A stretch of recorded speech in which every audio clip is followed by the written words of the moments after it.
Story RH, the podcast that makes a long story short. Welcome to all. History is made of stories.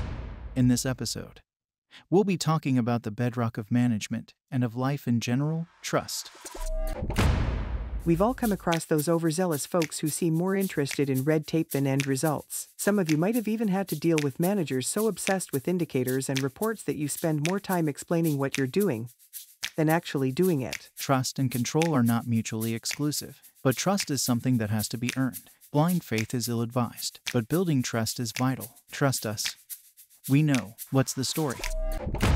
Rules are important when you're building trust. A stable society relies on rules in the shape of laws. Companies have their bylaws. All groups and collectives need a few ground rules to help everyone can get along and live together. So, there are a few basic rules to follow if we all want to get along, but when you see the way some people behave, you realize we've got a long way to go. The same goes for everyday management. People have to understand the rules before they can follow them. Those rules need to be clearly expressed and shared. But you can't talk about rules without talking about leeway and flexibility. It might be polite to arrive on time, but what exactly does on time mean? It means on time, on the dot.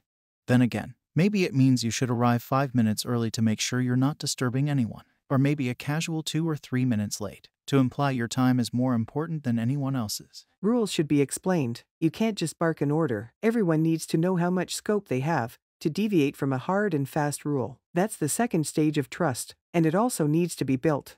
I'm talking about values. Rules are not all-encompassing. They need to be adapted to different situations. That's why values are vital. They help clarify relevant room to maneuver. I trust you because I know that in a given situation in which you need to make a decision or allow some slack, you'll be guided by the values we both share. It's a bit like the letter of the law and the spirit of the law. Still, you can't just say your values include the love of a job well done and a customer-centric approach. You need to share them, but above all, you need to make sure everyone understands what they mean. You need to carefully explain the meaning behind your values and provide tangible markers, so everyone can apply them to specific work situations and take the appropriate action. So, the bedrock of trust is made of common rules and shared values. Both require a clear framework and clarity to ensure everyone can embrace them and embody them. Rules and values are the foundations of trust. They reflect good intention, but intention alone is not enough. We also need to trust in a person's ability to channel that intention in the interests of the common good. That's the third aspect of trust.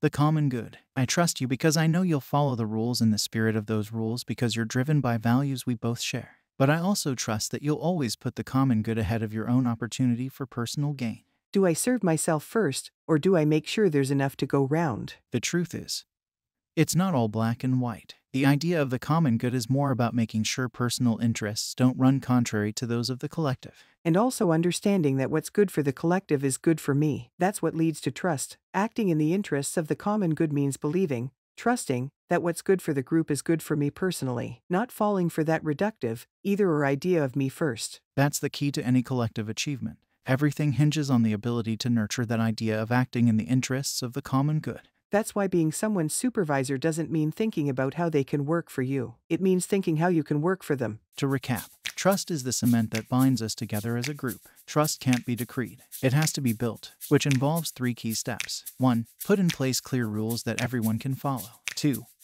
Establish clear values everyone can share. 3. Act in the interests of the common good. Is that right? Exactly right. Way to make a long story short.